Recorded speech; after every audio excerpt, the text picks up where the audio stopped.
يا هلا وغلا، شلونكم؟ ان شاء الله الكل يكون بألف خير، صحة وسلامة يا ربي. وصفتي لهذا اليوم عشق الجميع، وصفة البرياني اللي ما تخلى أي عزومة من عندها، ما تخلى أي مناسبة من عندها، كلش طيبة. راح أسويها لكم بطريقة سهلة وسريعة. استخدمت هنا صدر دجاج. طبعا إذا ما عندكم، إذا تحبون تستخدمون عفوا لحم أو سوب لحم أو سوب دجاج، يعني تسووها بقوز الدجاج أو بقوز اللحم، كلش اعتيادية. أو تسووه سادة وتخلون على صفحة يعني اللحم أو الدجاج هم ماتين، هذا الشي راجع لكم. هنا أنا استخدمت صدر الدجاج، وتشرحوه بالطريقة أيضا اللي تعجبكم. أنا سويت هنا شرايح رفيعة. براحتكم انتم تستخدموا مكعبات كبار صغار، شرايح مثل الشاورما طولية، براحتكم. أنا هنا ما استخدمت لا زيت ولا سمنة ولا زبد ولا أي شيء. القدر عندي يكون كلش ساخن، وأذبي صدر الدجاج إلى أن يتحول لون الأبيض مباشرة، أضيف عليه الزيت وأضيف عليه السمنة. ليش؟ هاي الطريقة ما تبقي لي أي زفرة، وبسرعة راح يستوي عندي صدر الدجاج. هنا بقى عشان رأسا كامل يتحمر، راح أقلبه، ورأسا راح أضيف البهارات: ملح، فلفل أسود، بهارات مكملة للطبخة وهاي مستخدمتها في فيديوهات سابقة.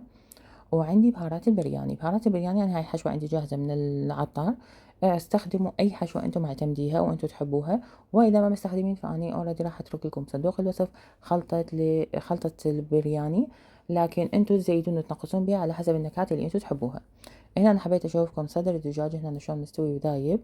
طبعا هذا الوقت كويس، ما أخذ عندي تقريبا إلا 10 دقائق مو أكثر، أو يمكن حتى أقل. راح أترك هذا القدر على جنب لأن بيه راح أسوي كل الحشوة. وهنا أنا راح أطبق التمن. حمص بصل، بما انه انا ما عندي سوب وبيه نكهات هواية، فراح نعزز النكهة بأي شيء موجود عندنا بالمطبخ. استخدمت اني هنا بصل مفروم، فرمت يعني كمية زينة.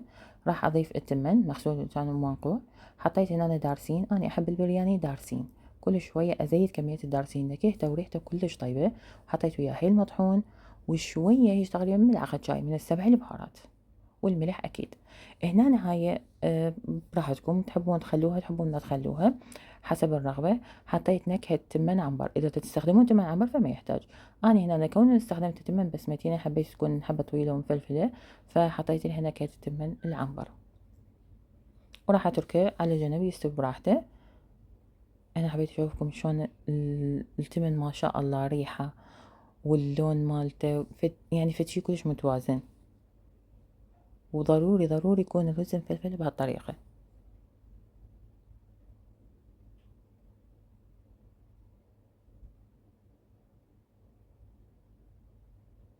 نطفي عليه ونتركه على جنب ونكمل الحشوة مالتنا. هنا للي يشكون من البزالية عندهم تكون قوية، سواء سلقوها أو غيروا نوعيتها أو حمسوها، المهم إنه تكون قاسية وياهم، استخدموا هاي الطريقة. أخلي شوية زيت بالطاوة وأطلعها من الفريزر مباشرة، أغسلها يا دوب أغسلها بمي بارد بارد بارد، وأضيفها رسم بالطاوة. رأسا شلون الكشمش، طريقة الكشمش بالضبط. أول ما أضيفها راح أقلبها تقليبة بسيطة، راح تشوفوها قدامكم لونها صار أغمق أكثر، خضارة صار أقوى أكثر، وحبة البزالية تذوب رأسا. رأسا أضيفها فوق اللحم. طريقة كلش سهلة وبسيطة وسريعة، وتضمن لكم أي نوع بزالية حتستخدموه راح يكون عندكم دايب بهالطريقة. هاي ملاحظة بسيطة: الحشوة هاي مال البرياني هاي تجي جاهزة من العطار، أو انتي تسويها بالبيت. تجيبين علبة مال مونة تخلين بيها الشعرية الناعمة مال البرياني اللي انتي تستخدميها، أي نوعية انتم معتمديها، وياها المكسرات هم اللي انتم تحبوها حسب نوعها وحجمها. وتحطون وياها الكشمش والزرشك. الزرشك هذا اختياري، هو طعمه شوي حامض، والكشمش حلو فتعطي نكهات، يعني امتزاج مع النكهات كلش حلو. هنا البطاطا والجزر هاي هنا اختياري، تضيفوها انتو للحشوة على حسب انتو تحبون.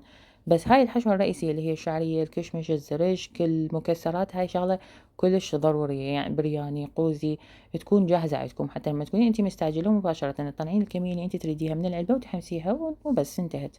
فهذا الشيء اختيار إذا حبيتوا سووه. أما البزالية والجزر والبوتيتا فهذه حشوات مكملة يعني للطبخة. أحيانا من نكون مستعجلين الشعرية والكشمش كلش تفي بالغرض. الحشوة هنا أنا رجعتها على النار.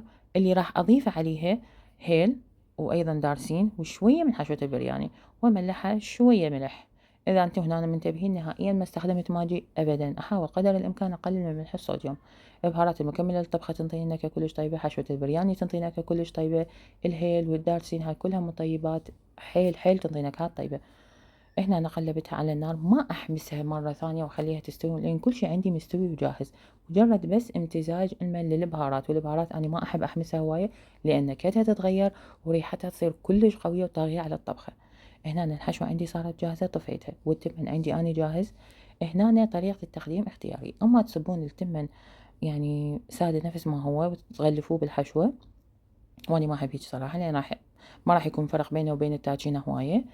أحب أخلط نص كمية التمن ويا الحشو، والنص الآخر أفرشه نفس ما هو سادة.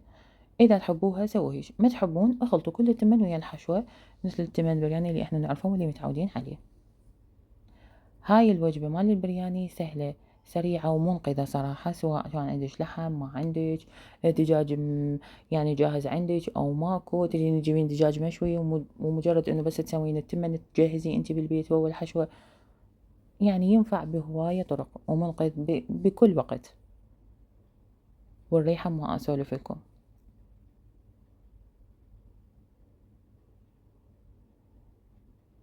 وهنا أنا بعد ما سكبته علينا وعليكم بألف صحة وعافية. أتمنى تجربون الوصفة وتنطوني رأيكم، ودمتم برعاية الله وحفظه. مع السلامة.